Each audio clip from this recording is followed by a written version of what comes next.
नमस्कार साथियों, PCS Ganga online channel में आप सभी मित्रों का स्वागत है। साथियों, आज हम लोग कक्षा 12 की एनसीईआरटी इतिहास की हिस्ट्री की क्लास 12th की एनसीईआरटी की तीसरी क्लास में आप लोगों को कुछ ऐतिहासिक बातें प्राचीन भारत की बताएंगे, जिससे अनेक परीक्षाओं में प्री से संबंधित प्लस मेन से संबंधित प्रश्न पूछे जाते हैं। तो बेसिक जानकारी क्लियर होगी जो एनसीईआरटी में दिया गया है। बाकी तो हम लोग बेसिक बुक से पढ़ेंगे, लेकिन एनसीईआरटी समझना बहुत ज़रूरी है। ठीक, चलिए शुरू करते हैं। आप लोगों से निवेदन है कि चैनल को प्लीज़ सब्सक्राइब कर लीजिए। ठीक, सफलता तैयारी से नहीं, सही तैयारी से मिलती है। समझ में बात आई? सफलता सिर्फ तैयारी से नहीं, सही तैयारी से मिलती है। तो सही गाइडलाइन जहाँ मिले, कम से कम जहाँ निःशुल्क और सही गाइडलाइन मिले, उसको तो ज़रूर आधा घंटा 1 घंटा में जो भी वीडियो की लेंथ हो देख लिया करिए और आगे सब्सक्राइब कर दिया करिए। ठीक, जय हिंद साथियों। बंधुत्व, जाति, वर्ग और सामाजिक प्रारंभिक समाज 600 ईसा पूर्व से 600 ईस्वी तक 1200 वर्षों का। ठीक, 600 ईसा पूर्व से लेकर 600 ईस्वी तक के भारतीय इतिहास को गहरे सामाजिक, आर्थिक और राजनीतिक परिवर्तनों का युग माना जाता है। जब आपसे मेंस में समाज के बारे में इस तरह के प्रश्न पूछे प्राचीन भारत का, तो यहाँ से आप चीज़ों को लिख सकते हैं भूमिका में। ठीक, इस अवधि में कृषि का विस्तार हुआ, कृषि का उद्भव भी हुआ और कृषि का विस्तार भी हुआ। नए नगर विकसित हुए, 2 नगरीकरण आया, एक हड़प्पा कालीन पहले, फिर 6ठी शताब्दी में द्वितीय नगरीकरण। फिर मौर्य और गुप्त काल में और विस्तार हुआ। व्यापार बढ़े, अनेक महाजनपद, बड़े बड़े साम्राज्य अस्तित्व में आए। इसी समय समाज में परिवार, गोत्र, विवाह, उत्तराधिकार, वर्ण और जाति जैसी अनेक सामाजिक संस्थाएं, सांस्कृतिक संस्थाएं संगठित हुई। ठीक, इतिहासकार इस काल के समाज को पढ़ने या अध्ययन करने के लिए, समझने के लिए साहित्यिक ग्रंथों, अभिलेखों, अन्य ऐतिहासिक स्रोतों का अध्ययन करते हैं। प्रमुख विशेषताएं क्या हैं? कृषि का विस्तार हुआ, मेंस के लिए बहुत जरूरी है, याद रखिएगा। जंगलों को साफ कर कृषि योग्य भूमि बनाई गई। कृषि उत्पादन बढ़ने से अस्थायी बस्तियों, देखिए जब भी आप किसी क्षेत्र में कृषि कार्य करते हैं तो आपको उस क्षेत्र की, उस भूमि से लगाव पैदा होता है। आप उस वहीं आसपास अपना घर बना लेते हैं, और जब घर बना लेते हैं, एक बार मकान आप बना लेते हैं, तो वहाँ से आप छोड़ने की प्रवृत्ति नहीं रहती, आप वहाँ अस्थायी जीवन शुरू कर देते हैं। तो अस्थायी बस्तियों का विकास हुआ, ग्रामीण अर्थव्यवस्था मजबूत हुई। नगरों का विकास हुआ, जब देखिए एक चीज़ और ध्यान रखिए, 1 गाँव, 2 गाँव, 3 गाँव जब मिलेंगे आपस में, या 4 गाँव मान लीजिए, तो बीच में एक नगरीकरण भी होगा, क्योंकि लेन देन की क्रियाएँ बाजार में ही ज़्यादातर होती हैं। तो बाजार बढ़ेंगे तो बाजार से ही नगरों का निर्माण होता है। पहले छोटे बाजार आएंगे, फिर बड़े बाजार, फिर बड़े नगर। ठीक, तो ध्यान दीजिएगा, नगरों का विकास, अनेक नए नगर व्यापारिक केंद्र विकसित हुए, शिल्प और व्यापार का विस्तार हुआ, विभिन्न समुदायों का संपर्क बढ़ा। ठीक, बाजार में आप देखते हैं कि अगर 5 गांव 4 गांव के लोग आपस में आते हैं तो एक दूसरे से सामान का आदान प्रदान करते हैं, साथ ही साथ वार्तालाप भी होता है। अब कौन किस वर्ग, किस जाति का है, ये थोड़ी पता रहता है।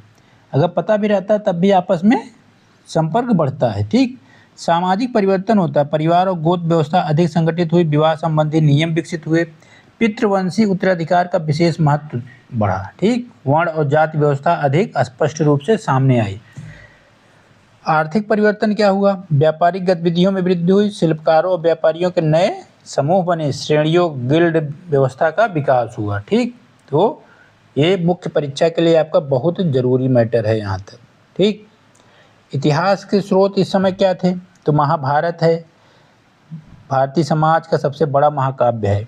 समाज, परिवार, उत्तराधिकार, राज, युद्ध, धर्म की जानकारी तथा अनेक सामाजिक आदर्श और व्यवहार का वर्णन इसमें आपको मिलता है। ठीक, धर्मसूत्र और धर्मशास्त्र, सामाजिक नियमों, आचार विचार के नियमों का वर्णन, वर्ण व्यवस्था, विवाह, उत्तराधिकार आदि का विवरण इसमें मिलता है। मनुस्मृति सामाजिक और धार्मिक नियमों का प्रमुख ग्रंथ है। विवाह, वर्ण व्यवस्था, स्त्री स्थिति, सामाजिक कर्तव्यों का वर्णन मनुस्मृति में मिलता है। अभिलेखों में देखिए अनेक राजाओं के अभिलेख मिलते हैं।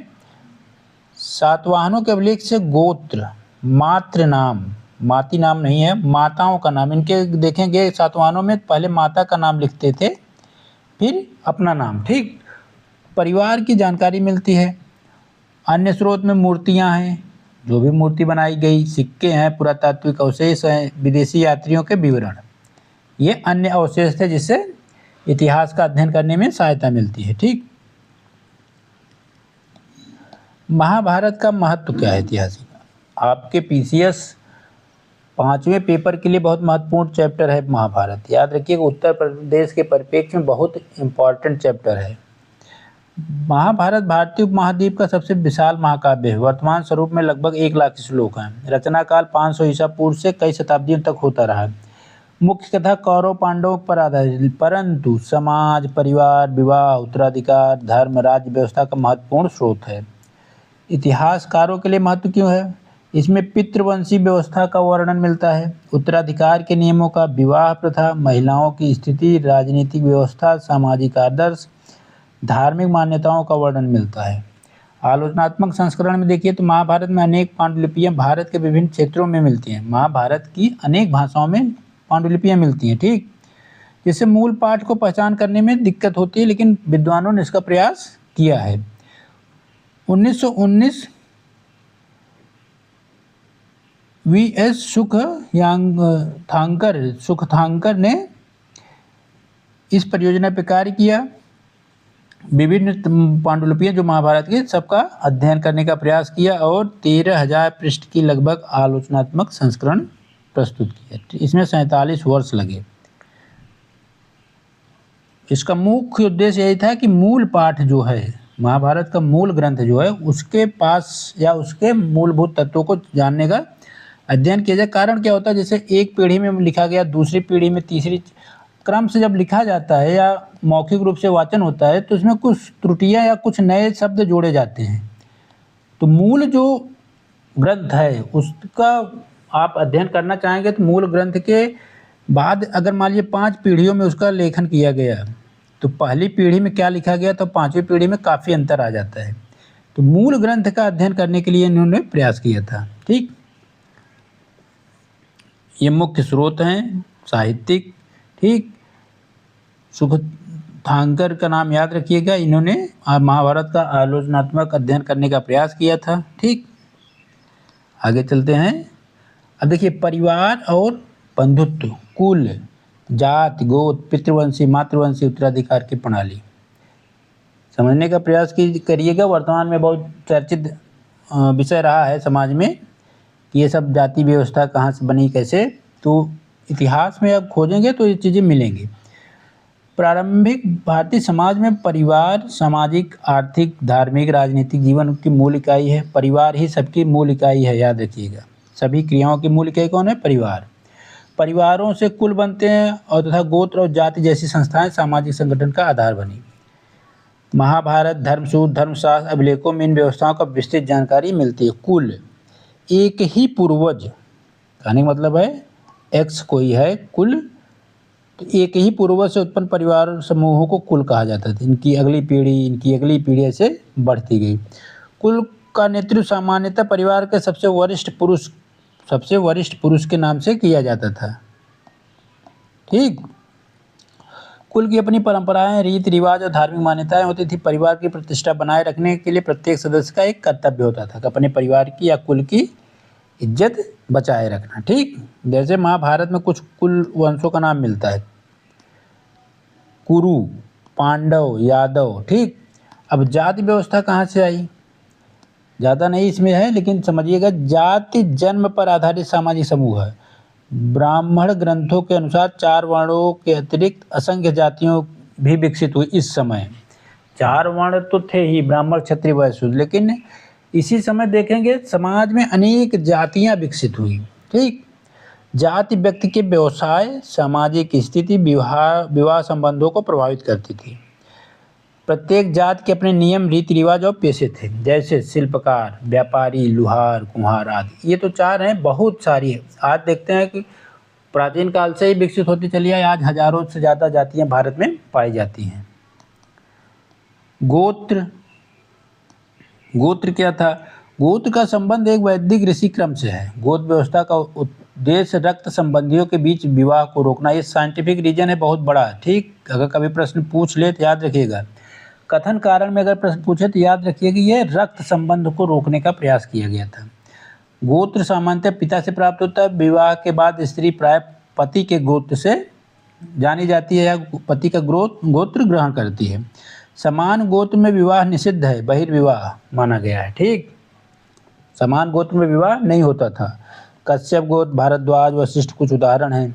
कुल, समान पूर्वज से जुड़े परिवार, जाति, जन्म आधारित समूह और गोत्र, वैदिक क्रम से वैदिक ऋषि पर आधारित पहचान। महाभारत में परिवार का महत्व क्या है? संयुक्त परिवार, उत्तराधिकार के विवादों का उदाहरण मिलता है, राजवंशी परंपराओं की जानकारी मिलती है, परिवार के प्रति कर्तव्य और धर्म की जानकारी मिलती है, समाज और राज्य व्यवस्था की झलक मिलती है। ठीक, पितृवंशी परंपरा क्या है? वंश, गोत्र, संपत्ति, उत्तराधिकार सभी पिता की ओर से चलता है। पुत्र को उत्तराधिकारी माना जाता है। राजा के बाद पुत्र ही राजा बनता था। परिवार का नाम पिता से चलता था। अधिकांश राजवंशों में पितृवंशी व्यवस्था देखने को मिलती है। उत्तराधिकार स्पष्ट था, पुत्र को मिलेगा। राजसत्ता में स्थिरता बनी रहती थी। परिवार की संपत्ति एक ही वंश तक बनी रहती थी। मातृवंशी भी उदाहरण हमको मिलते हैं इतिहास में। मातृवंशी परंपरा, वंश या पहचान जो होती थी माता की ओर से जुड़ती थी। सातवाहन शासक इसके नाम है। ठीक, गौतमी पुत्र सातकर्णी, वशिष्ठी पुत्र पुलवामी। इस परंपरा में माता के सम्मान को दर्शाया जाता है। ठीक, मातृ नाम का प्रयोग मातृवंशी उत्तराधिकार को दर्शाता है। सातवाहनों के सिंहासन का उत्तराधिकार मुख्यतः पिता से पुत्र को मिलता था, लेकिन नाम माता से होता था। गौतमी पुत्र सातकर्णी के सिक्के हैं। ठीक, उत्तराधिकार प्रणाली क्या थी? मृत्यु के बाद संपत्ति, पद या अधिकार पर अगली पीढ़ी को हस्तांतरित हो जाता है। ज्येष्ठ पुत्र को प्राथमिकता मिलती है। ठीक, पुत्र न होने पर कुल संबंधी भाई, भतीजा इत्यादि को संपत्ति मिलती थी। महिलाओं को सीमित अधिकार दिया गया था उत्तराधिकार में, जैसे सिर्फ इसे स्त्री धन का अधिकार दिया गया। अध्ययन काल 600 ईसा पूर्व से 600 ईस्वी का। परिवार मुख्य मूल इकाई है। कुल, समान पूर्वज से जुड़े परिवारों का समूह। गोत्र, वैदिक ऋषि पर आधारित पहचान, वंश परंपरा की पहचान। गोत्र की प्राप्ति सामान्यतः पिता से। विवाह नियम, समान गोत्र में विवाह वर्जित है। वंश परंपरा मुख्यतः पितृवंशी है। मातृ परंपरा सातवाहनों में मिलती है। उत्तराधिकार में ज्येष्ठ पुत्र को वरीयता दी जाती है। महत्वपूर्ण स्रोत क्या है? महाभारत, धर्मसूत्र, धर्मशास्त्र और अभिलेखों से लिखिए प्रमाण। ठीक, ज्ञान सफलता की कुंजी है। ठीक, याद रखिए, ज्ञान क्या है? ज्ञान ही सफलता की कुंजी है। विवाह व्यवस्था, अंतरजातीय विवाह, बहिर्विवाह, गोत्र व्यवस्था, मनुस्मृति के अनुसार विवाह। ठीक, प्राचीन भारतीय समाज में विवाह केवल दो व्यक्तियों का संबंध नहीं था, बल्कि दो परिवारों, दो कुलों के बीच स्थापित एक सामाजिक और धार्मिक संस्था कही गई है। ठीक, विवाह के माध्यम से वंश परंपरा, उत्तराधिकार, सामाजिक प्रतिष्ठा और धार्मिक कर्तव्यों का निर्वहन सुनिश्चित किया जाता है। ठीक, विवाह के मुख्य उद्देश्य क्या थे? विवाह का मुख्य उद्देश्य था वंश की निरंतरता को बनाए रखना, धार्मिक कर्तव्यों का पालन करना, परिवार और कुल की प्रतिष्ठा को बनाए रखना, सामाजिक संगठन को मजबूत करना, उत्तराधिकार की वैध परंपरा। देखिए, मान लीजिए आप एक बार समझिएगा कि समाज में विवाह नहीं हो रहा है, पुरुष है, स्त्री है। ठीक, तो जैविक रूप से या प्राकृतिक रूप से आप धार्मिक क्रियाओं को छोड़ दें तो जैविक रूप से दोनों में काम की भावना रहती है। ठीक, आपस में संपर्क बना। अगर मान लीजिए महिला प्रेग्नेंट हो गई तो ये पुत्र किसका माना जाएगा? पुत्र या पुत्री जो भी हो। ठीक, इस एक्स का माना जाएगा? नहीं, पता चला ये महिला जेड से भी संबंध बनाई तो ये एक अब पता नहीं है कि एक्स से प्रेग्नेंट हुई या जेड से, या और ABCD कोई भी हो, या ये महिला यहाँ हुई, ये पुरुष अनेक महिलाओं से संपर्क बनाया। एक्स ने A से भी बनाया, B से बनाया, C से, और तीनों को पुत्र पैदा हुए। लेकिन एक्स दावा नहीं कर सकता कि A का बेटा जो है मेरा बेटा है, B का। इससे क्या होता? समाज में अराजकता फैली होगी। समाज में वेश्यावृत्ति नहीं कह सकते कि काम वासना या असभ्यता या अमैनर की जो भावना होती है, ये सब फैलती है और समाज में द्वेष भाव फैलते। इसी सब और आर्थिक आर्थिक नियंत्रण जो होता है संपत्ति पे, वह किसको मिलता? जब तक कोई वैध प्रमाण न रहे तब तक कोई अपनी संपत्ति हस्तांतरित नहीं कर सकता था। तो इसीलिए विवाह नामक संगठन या संस्था का निर्माण हुआ। इससे फायदा क्या हुआ? देखिए, विवाह हुआ एक्स वाई का, ठीक, एक परिवार बन गया, दोनों पति पत्नी हुए, एक धार्मिक रूप से सामाजिक रूप से मान्यता मिली कि ये वैध हैं। अब दोनों के कुछ बातें नियंत्रित हो गई कि दोनों पर पुरुष से संबंध नहीं बनाएंगे, अब आपस में ही संबंध बनाएंगे। तो समाज में जो काम वासना फैल रही थी उस पर नियंत्रण लगा, ठीक, समझिएगा, उस पर नियंत्रण लगा। और दूसरी बात, इनके संयोग से संपर्क से जो पुत्र पैदा हुआ वह वैध, समाज ने उसे मान्यता दी कि ये एक्स वाई का ही पुत्र है, अवैध पुत्र नहीं है, ठीक, वैध पुत्र है। तो पुत्र को वैधता मिली। इनके वंश की एक परंपरा चली कि ये एक्स का पुत्र है, ए का पुत्र, फिर शादी हुई किसी से तो बी पुत्र हुआ। ये एक वंश परंपरा वैदिक, मतलब कहते हैं ना, मान्यता युक्त। फिर धार्मिक कर्तव्य, पति पत्नी कोई भी पूजा पाठ करते तो उसका एक नियम और व्यवस्था होती है तथा सामाजिक मान्यता मिलती है। परिवार और कुल की प्रतिष्ठा। अब भाई देखिए, एक परिवार अगर है और समाज और धर्म या सांस्कृतिक रूप से उसे मान्यता मिली है तो वह ज़्यादा सही है, जिसे अमान्यता मिली है। आज भी देखते हैं बहुत सारी ऐसे महिलाएं जो शादीशुदा नहीं है या पुरुष हैं शादीशुदा नहीं हैं और वह स्वच्छंद जीवन जी रहे हैं, उनका अगर समाज में मूल्यांकन किया जाए और एक परिवार ऐसा है, पति पत्नी ऐसे जिनकी शादी हुई है, विवाह हुआ है, तो यही आपका समाज, वर्तमान समाज भी दोनों में विभेद पैदा कर देगा, ठीक। सामाजिक संगठन को मजबूती मिली क्योंकि अब समाज में अराजकता कम हुई, परस्पर प्रेम, व्यवहार, सम्मान, उत्तरदायित्व का भाव पैदा हुआ, ठीक। अब पुरुष जब कमाएगा तो अपनी पत्नी, अपने बच्चों का भरण पोषण करेगा। पहले क्या था, मान लीजिए एक्स है, कमा रहा है, लेकिन उसे पता ही नहीं कि उसके बच्चे कौन है, उसकी बीवी कौन है, उसके माता पिता कौन है, उसे भी नहीं पता। वह स्वच्छंद जीवन है। लेकिन अब एक्स की शादी जब वाई से हो गई, पत्नी हो गई, इसका जीवन भरण पोषण करेगा, इससे उत्पन्न संतानों का भरण पोषण करेगा, तो इसका भी उत्तरदायित्व निर्धारित हो गया। आप स्वच्छंद जीवन नहीं जी सकते, तुम्हें भी अब सामाजिक उत्तरदायित्व का निर्वहन करना पड़ेगा। विवाह जैसी व्यवस्था नकारात्मक हो ही नहीं सकती। जो लोग आज स्वच्छंद विचारधारा का प्रतिपादन कर रहे हैं, दरअसल वो, सच तो ये है कि वो भोगवादी हैं, ठीक। अगर प्रकृति ने स्त्री और पुरुष बनाया है तो जायज़ सी बात है, दोनों में जनन क्षमता दी है, तो जायज़, मैं ईश्वर की बात ही नहीं कर रहा, प्रकृति की बात कर रहा हूँ। प्रकृति है और दो तत्वों को बनाया है, एक स्त्री, एक पुरुष।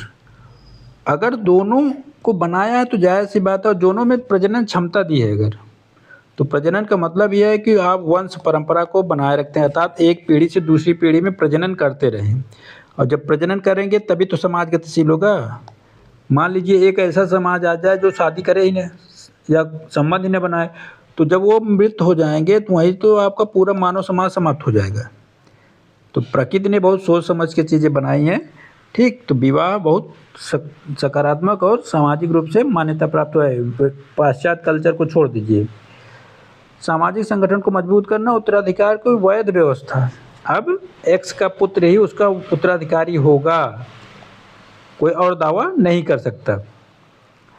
अंतर्विवाह। अंतर्विवाह का अर्थ है अपनी ही जाति, समुदाय और सामाजिक समूह के भीतर विवाह। अपनी ही जाति को विवाह में प्राथमिकता देना, सामाजिक पहचान, परंपरा की रक्षा। आज भी देखते हैं बहुत बड़े पैमाने पर दिखता है, सभी वर्ग अपनी ही जाति में विवाह करना पसंद करते हैं। संपत्ति और सामाजिक प्रतिष्ठा की रक्षा होती है। अधिकांश जातियां इसी नियम का पालन करती हैं। ब्राह्मण, क्षत्रिय, वैश्य आदि अपने अपने सामाजिक समूह में ही विवाह, ब्राह्मण, क्षत्रिय, वैश्य क्या, शूद्र भी करते हैं, ठीक। सभी जातियां लगभग अपनी ही जाति में विवाह करने को प्राथमिकता देती हैं। अब आज जो आप देखते हैं कि भाग के शादी कर लेती हैं किसी भी जाति धर्म में, वो अलग है, उसको सामाजिक मान्यता नहीं देता, आप भी जानते हैं इसे। बहिर्विवाह क्या होता है? बहिर्विवाह में अपने गोत्र या निकट रक्त संबंधियों से बाहर विवाह किया जाता है। समान गोत्र में विवाह वर्जित है। रक्त संबंध में विवाह रोकना चाहिए, ठीक, क्योंकि रक्त संबंधों में विवाह और समान गोत्र में वैज्ञानिक रूप से यह है कि प्रजनन क्षमता प्रभावित होती है, क्योंकि अगर ब्लड ग्रुप सेम हो गया, ठीक, ब्लड ग्रुप सेम हो गया तो संतान उत्पन्न करने में समस्या होती है। ये विज्ञान ने भी प्रमाणित किया है। स्वस्थ वंश परंपरा बनाए रखना और समाज में नए संबंध स्थापित करना। ब्राह्मणी व्यवस्था के अनुसार एक ही गोत्र में स्त्री पुरुष विवाह को समान पूर्वज का वंशज माना जाता है, अर्थात भाई बहन माना जाता है, ठीक, इसलिए समान गोत्र में विवाह निषिद्ध है। लेकिन ये वैज्ञानिक रीजन यह है कि समान ब्लड ग्रुप हो जाता है। उसको उन्होंने ब्लड ग्रुप नहीं उनको पता था तो उन्होंने समान गोत्र विवाह को वर्जित बता दिया, भाई बहन का रिश्ता देके। लेकिन सच्चाई है कि विज्ञान के आधार पर देखेंगे तो सेम ब्लड ग्रुप हो जाता है, जिससे प्रजनन क्षमता प्रभावित होती है, ठीक।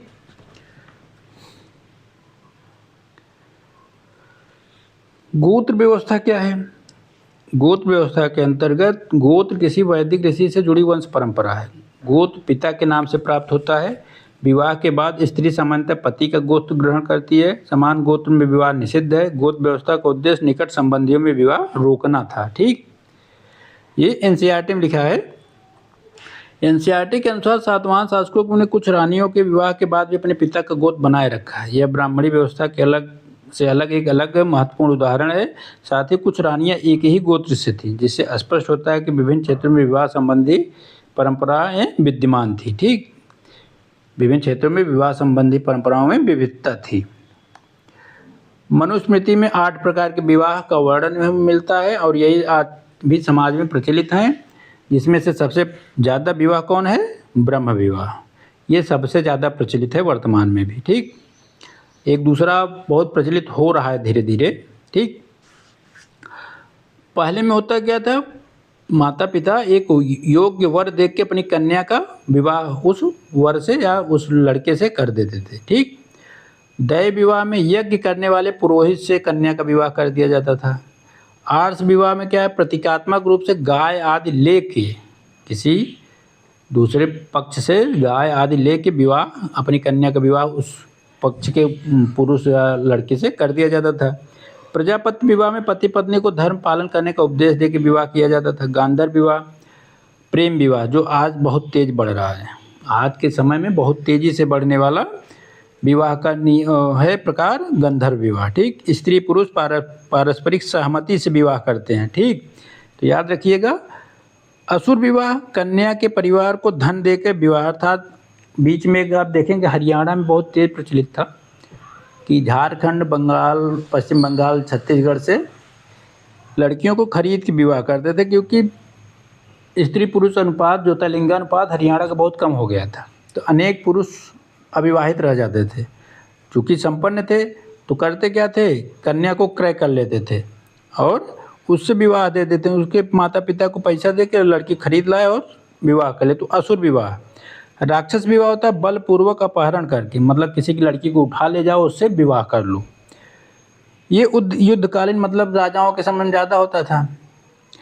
50 विवाह ये होता है कि छल अनुचित स्थिति में किया गया विवाह। इससे सबसे निकृष्ट विवाह 50 को माना जाता है। जैसे एक कोई लड़की है, बेहोश है, मदिरापान की हुई है या अन्य किसी समस्याओं से ग्रसित है और कोई पुरुष उससे संबंध बना के विवाह कर ले, ठीक। इन विवाह की परंपराओं में कुछ बेसिक बातें भी थी, अवधारणाएं, जैसे पितृवंशी व्यवस्था। विवाह के बाद संतान पिता के वंश से जुड़ेगी। गोत्र परिवर्तन सामान्यतः स्त्री विवाह के बाद पति के गोत्र को ग्रहण कर लेती थी, यद्यपि सातवाहनों में इसका अपवाद मिलता है। विवाह एवं उत्तराधिकार। वैध विवाह से उत्पन्न संतान को उत्तराधिकार का अधिकार प्राप्त होता था। विवाह एवं सामाजिक प्रतिष्ठा। विवाह से सामाजिक सम्मान, मान्यता, धार्मिक जीवन, पारिवारिक उत्तरदायित्व का महत्वपूर्ण आधार माना गया, ठीक। अब परीक्षा उपयोगी जानकारी में देख लेते हैं। अंतर्जातीय मतलब अपने ही जात में विवाह कर, अंतर्विवाह। बहिर्विवाह में समान गोत्र से बाहर विवाह करना। गोत्र सामान्यतः पिता के नाम से जाना जाता है। समान गोत्र में विवाह निषिद्ध था। याद रखिएगा, कभी भी आपसे इंटरव्यू में पूछ ले तो आप वैज्ञानिक पक्ष को ही बताइएगा कि ब्लड ग्रुप सेम होने का चांस रहता है, इसलिए ऐसे विवाह को वर्जित किया गया था। आप से तर्क कुतर्क करना चाहे तो कोई आप इसका सीधा सीधा वैज्ञानिक प्रमाण दीजिए। सातवाहन रानियों के उदाहरण में विवाह परंपराओं के क्षेत्रीय विविधता का संकेत है। मनुस्मृति में 8 प्रकार के विवाह है। आपसे टीजीटी पीएचडी वनडे किसी भी एग्जाम में पूछे तो याद रखिएगा इसको। ठीक, ये आपके मुख्य परीक्षा से संबंधित प्रश्न है। आप चाहे तो इसके उत्तर लिख के हमको दिखा सकते हैं। ठीक, वर्ण व्यवस्था। वर्ण व्यवस्था क्या थी? 4 वर्ण, प्रत्येक वर्ण के अपने कर्तव्य, वर्ण एवं सामाजिक व्यवस्था। ठीक,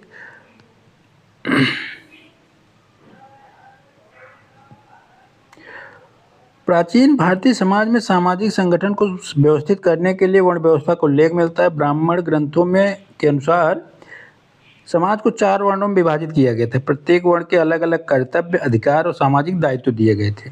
इतिहासकारों का मत है कि यह व्यवस्था मुख्यतः धर्मशास्त्रों और ब्राह्मण ग्रंथों में वर्णित आदर्श व्यवस्था थी, जबकि वास्तविक समाज में इसके विविध जटिल नियम थे। ठीक, देखिए, कोई व्यवस्था बनाई जाती है तो उसके कुछ मानक और उसके कुछ आदर्श होते हैं, लेकिन समाज में कुरीतियाँ, कर्मकांड और कुछ ऐसे कार्य प्रवेश कर जाते हैं जिससे वह समाज दूषित होने लगता है। ठीक, ऐसे ही वर्ण व्यवस्था में भी कुरीतियाँ प्रवेश कर गई। 4 वर्ण माने गए। ठीक, ब्राह्मण व्यवस्था में 4 वर्ण, ब्राह्मण, क्षत्रिय, वैश्य, शूद्र। ब्राह्मण का मुख्य कार्य क्या था? ब्राह्मण को समाज में ज्ञान और धर्म का रक्षक माना गया। कार्य अध्ययन, अध्यापन, यज्ञ और धार्मिक अनुष्ठान करना, याज्ञिक धार्मिक कार्य या धार्मिक ज्ञान का प्रचार प्रसार करना, समाज को नैतिक मार्गदर्शन देना। ठीक, ब्राह्मण का मुख्य कार्य क्या था? यही 4, बस इतना लिखिए कहीं भी अगर मुख्य परीक्षा में आए तो, कि अध्ययन, अध्यापन, स्वयं पढ़ना और दूसरों को पढ़ाना, शिक्षित करना, यज्ञ और धार्मिक अनुष्ठानों का क्रियान्वयन करना, धार्मिक ज्ञान का प्रचार प्रसार करना और समाज को नैतिक मार्गदर्शन प्रदान करना। ठीक, क्षत्रिय का मुख्य कर्तव्य क्या था? क्षत्रिय का था शासन और सुरक्षा, राज्य की रक्षा, प्रशासन चलाना, युद्ध करना, प्रजा की सुरक्षा, न्याय व्यवस्था बनाए रखना। वैश्य आर्थिक गतिविधियां थी, कृषि करना, पशुपालन, वाणिज्य, व्यापार, कर देना, आर्थिक गतिविधियों को बढ़ावा देना। और शूद्र का क्या कार्य था?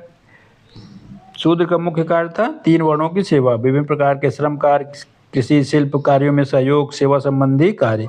अब देखिए, जब ये कहा जा रहा है कि वह श्रम कार्य कर रहा है या कृषि और शिल्प कार्य कर रहा है, तो जाहिर सी बात है वैश्य वर्ग का सहयोग करेगा। वैश्य वर्ग का सहयोग करेगा तो वैश्य किसके लिए कार्य कर रहा है? राजा या राज्य के लिए। और ब्राह्मण वर्ग राजा और राज्य की सहायता या समाज की सहायता के लिए अध्ययन, अध्यापन, यज्ञ जैसी गतिविधियाँ या धर्म का प्रचार प्रसार करता है। तो आपस में चारों वर्ण अंतर संबंधित थे, लेकिन कुरीतियाँ धीरे धीरे ऐसे प्रवेश की चारों में कि अनेक कर्मकांडी जीवन प्रवेश करने लगे और समाज में शोषण का भी जन्म हुआ। ठीक, प्रत्येक वर्ण के कर्तव्य थे धर्म के अनुसार। क्या थे? ब्राह्मण शिक्षा देगा और ग्रहण करेगा, मतलब शिक्षा देना, प्राप्त करना, वेदों का अध्ययन, अध्यापन, यज्ञ करना, कराना, दान देना, लेना। दान देना लेना दोनों था ब्राह्मणों का। एक चीज़ आज प्रचलित हो गई, दान लेता ही था ना, देना भी था। जो संपन्न थे वो दान देते भी थे।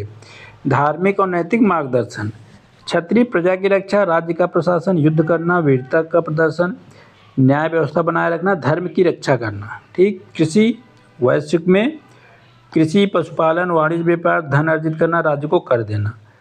शूद्रों में अन्य वर्णों की सेवा, विभिन्न प्रकार के श्रम कार्य, कृषि शिल्प में सहयोग, समाज की सेवा करना। ठीक, ये आपस में इनके कर्तव्य निश्चित किए गए थे। ध्यान दें, वास्तविक समाज में अनेक लोग इन आदर्श भूमिकाओं से भिन्न व्यवस्था भी करते थे। मतलब इतने ही नहीं थे, समाज में अन्य वर्ग भी थे जो कार्य करते रहते थे। ठीक, लेकिन मुख्यतः इनसे 4 वर्गों में विभाजित किया गया। वर्ण और सामाजिक व्यवस्था, ब्राह्मण ग्रंथों में वर्ण व्यवस्था को समाज के कार्यों के विभाजन और सामाजिक संगठन के रूप में वर्णित किया गया है। ठीक, और गांधी जी इसी कारण वर्ण व्यवस्था के समर्थक थे। याद रखिएगा, कभी भी गांधी जी से प्रश्न पूछे तो गांधी जी वर्ण व्यवस्था के समर्थक थे और जाति व्यवस्था के विरोधी थे। वो कहते थे समाज में जाति आधार पर जो भेदभाव होता है उसका विरोध हो लेकिन वर्ण व्यवस्था के आधार पे उसका समर्थन इसका कारण था। उन्होंने कहते हैं कि जो वर्ण कोई कार्य कर रहा है, मान लीजिए लुहार है या सुनार है, उसकी आने वाली पीढ़ियां उस कार्य को देख देख के सीख जाती हैं। जो व्यावसायिक कौशल युक्त शिक्षा का कार्य सरकार द्वारा किया जा रहा है, उनका कहना था इसके लिए कार्य करने की जरूरत ही नहीं पड़ेगी, स्वतः सीख जाएंगे, क्योंकि देखते देखते वह सीख जाते हैं। समाज को 4 वर्णों में विभाजित किया गया था। प्रत्येक वर्ण के अपना अपना कर्तव्य थे। जन्म के आधार पर वर्ण निर्धारण को महत्व दिया गया। धार्मिक ग्रंथों में ब्राह्मणों को सर्वोच्च स्थान दिया गया था। वास्तविक समाज में अनेक समुदाय इन 4 वर्णों से बाहर भी थे। ठीक, इनकी सीमाएं थी। वास्तविक समाज केवल 4 वर्णों तक सीमित नहीं था, अनेक अन्य जातियां भी थी। अनेक समुदाय 4 वर्णों में स्पष्ट रूप से नहीं आते थे। शिल्पकार, व्यापारी, अन्य समूह की स्थिति अलग अलग थी।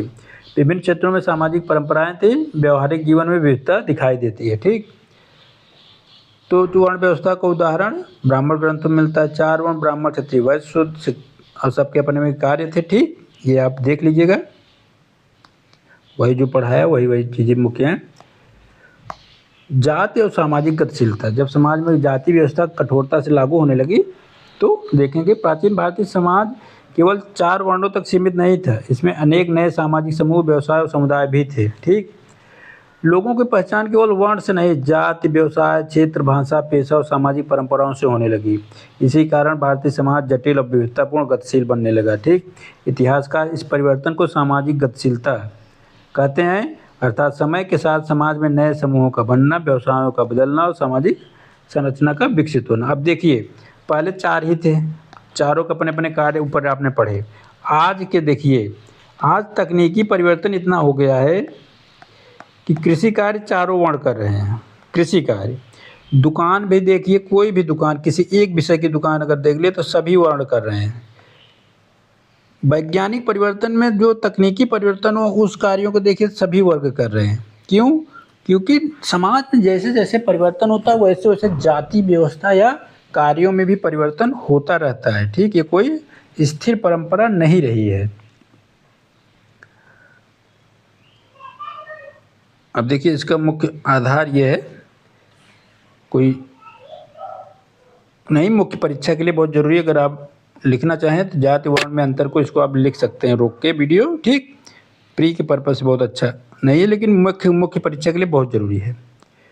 श्रेणी व्यवस्था का उदाहरण मिलता है। प्राचीन समाज में समान व्यवसाय करने वाले के लिए श्रेणी या गिल्ड व्यवस्था का उदाहरण मिलने लगता है। ठीक, शिल्पकार, व्यापारी, कारीगर इस श्रेणियों में आते थे। ये उत्पादन, व्यापार, गुणवत्ता, मूल्य और श्रमिक हितों की रक्षा करते थे। सदस्यों के हितों की रक्षा, आपसी विवाद का निपटान करना, प्रशिक्षण और सामाजिक सहायता कार्य, जैसे कुम्हार, स्वर्णकार, बढ़ई, बुनकर, व्यापारी। ठीक, निषाद का उदाहरण मिलता है हमें प्राचीन ग्रंथों में। ये 4 वर्णों से अलग माने जाते थे। वन क्षेत्रों में रहते थे। शिकार, मछली पकड़ना, वन उपज एकत्र करना पर आधारित जीवन था, जैसे एकलव्य महाभारत में। ठीक, यह निषाद माने गए हैं। ठीक, इनका 4 वर्णों से मतलब नहीं था, ये अलग जातियां थीं। कुछ ग्रंथों में म्लेच्छ शब्द मिलता है। ठीक, जो ब्राह्मणी मतलब वैदिक धर्म ग्रंथों का, वेदों का संस्कृत भाषा का आचार प्रचार या सामाजिक मान्यताओं का पालन नहीं करते तो उन्हें म्लेच्छ कहा गया। ठीक, इनमें सीमावर्ती जनजातियां, विदेशी समुदाय से भिन्न भाषा भाषी वो लोग शामिल थे। इनकी वेशभूषा, भाषा, भोजन, रीति रिवाज ब्राह्मणी परंपरा से भिन्न थे। म्लेच्छ का अर्थ ही होता है अशुद्ध, विदेशी। ठीक,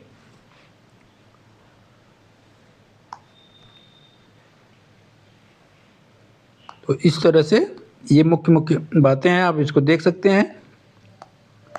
सामाजिक विषमता कब हुई? तो जब ये चीज़ें धीरे धीरे बढ़ी, समाज में अनेक जातियाँ बढ़ी और समाज में अमीरी गरीबी का वो वर्चस्व होने लगा। मतलब अमीर अमीर होते गए, सामंती व्यवस्था आई, समाज में अनेक कुरीतियाँ, कर्मकांडी जीवन आए, तो सामाजिक विषमता भी बढ़ी। ठीक, तो उसी में सामाजिक विषमता का परिचय देखेंगे। अस्पृश्यता बहुत तेज बढ़ी, छुआछूत की भावना बहुत तेज बढ़ी। ठीक, चांडालों का वर्णन हमें मिलता है, 4 वर्णों से बाहर थे। ठीक, धर्मशास्त्रों में इन्हें सबसे निम्न वर्ग कहा गया है। नगर और गांव के बाहर निवास करते थे। जो मृतक संस्कार, अंतिम संस्कार, चमड़ा कार्य आदि कार्य करते थे। ठीक, उच्च वर्ग से उचित दूरी बनाकर जीवन यापन करते थे। ठीक, भारतीय संविधान के अनुच्छेद 17 में अस्पृश्यता को समाप्त करने का प्रावधान लिखा गया, याद रखिएगा। अब देखते हैं कुछ विदेशी यात्री। तो इस समय 2 विदेशी यात्री मुख्य हैं, फाहियान और ह्वेनसांग। 5वीं शताब्दी ईस्वी में आया और ये 7वीं में। ये गुप्त काल में आया, ये हर्ष काल में, ध्यान दीजिएगा। इसने चंडालों का वर्णन किया है।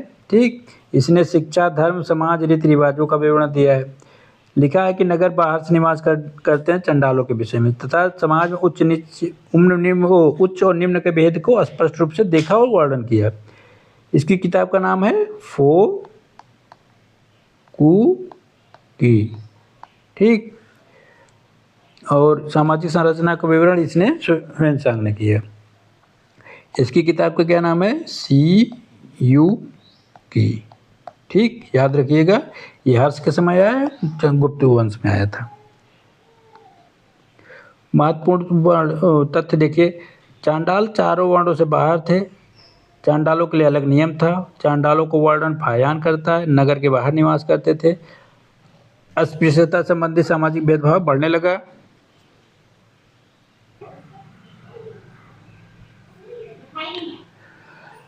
धर्मशास्त्र आदर्श सामाजिक व्यवस्था बताते हैं आपके। ठीक, धर्मशास्त्र आदर्श सामाजिक व्यवस्था बताते हैं। वास्तविक समाज अधिक विविध और जटिल था। वर्ण और जात समान नहीं थे, अनेक समुदाय वर्ण से बाहर भी थे। विदेशी यात्री भारतीय समाज का प्रत्यक्ष वर्णन करते हैं। फाहियान और ह्वेनसांग चीन के थे। ठीक, तो इस तरह से आप देखेंगे तो सामाजिक अध्ययन है और मुख्य रूप से भारतीय समाज का 600 ईस्वी से लेकर 600 ईसा पूर्व से 600 ईस्वी तक का पूरा समाज, एक तरह से जो मुख्य परीक्षा या प्री में पूछा जा सकता है, उसका अध्ययन हम लोगों ने किया। ठीक, इसको आप देख सकते हैं, ऊपर जो पढ़ाया गया है वही सब है। ठीक, तो प्लीज़ चैनल को सब्सक्राइब कर लीजिए। एनसीईआरटी का मैटर है, आप लोगों को बोरिंग लगेगा, लेकिन पूरा एनसीईआरटी से ही लिया है, अन्य चीज़ें नहीं जोड़ी, इसलिए आपको लगेगा कि यार बड़ा बोरिंग लग रहा है, लेकिन एनसीईआरटी पढ़ना बहुत ज़रूरी है। ठीक, जय हिंद साथियों।